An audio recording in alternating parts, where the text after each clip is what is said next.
Good morning and welcome to Leadership Tip Tuesday with Coach Ellis.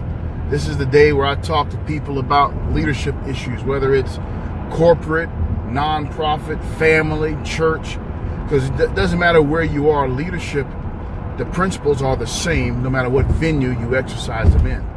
So we are in the holiday season, and now this is the time where I really want to talk about celebration without discrimination. You know, we have to be very careful to be politically correct. But one of the things, Lady D, that I want us to be careful about is that we're not so politically correct that we are not authentic to who we are. And in our celebration of this season, and we put a lot of emphasis, most of us put a lot of emphasis on December. Well, December is the home of several major holidays. You know, there is the Christmas holiday for Christians, and then there's Hanukkah for those of the Jewish faith, and you know there are secular celebrations that like Kwanzaa, and how do we celebrate in our environments and be all inclusive? Well, we've gone to this thing where it's Happy Holidays instead of Merry Christmas, and we use Xmas instead of Christmas, and if that's who you are, that's fine. But one of the things that I think helps us be able to have these holidays, celebrate these holidays, and not leave anybody out is learn how to celebrate the holidays of every major group all year long. In this day and age, there's no excuse not to know the right greeting for Christmas or Hanukkah. You just go to Google or to Alexa or to Siri and ask, hey, what is appropriate greeting for Christmas? What is appropriate greeting for Hanukkah? Is it Hanukkah? Is it Chanukah? What day of Kwanzaa is this? And not too long ago, Greg, Ramadan was through the winter months. And I believe that Ramadan was through the winter months. But when Ramadan comes up, I think next year comes up in May. What is the right greeting for Ramadan? If we celebrate the major holidays of every faith tradition all year long, December is not going to be a time where we look like we're discriminating against somebody else.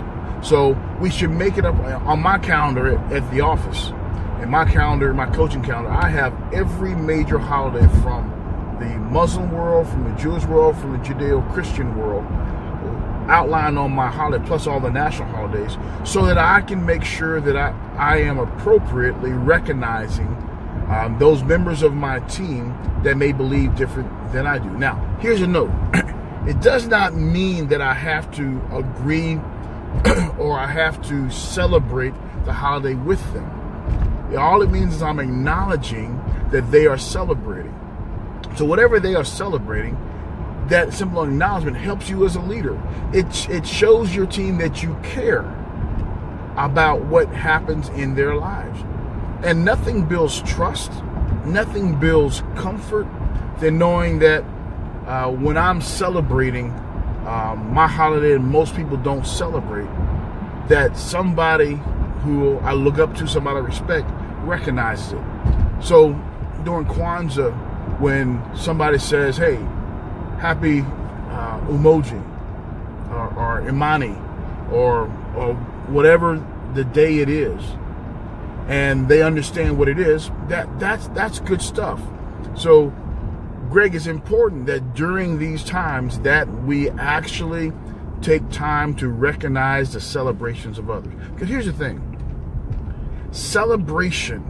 Joint celebration brings about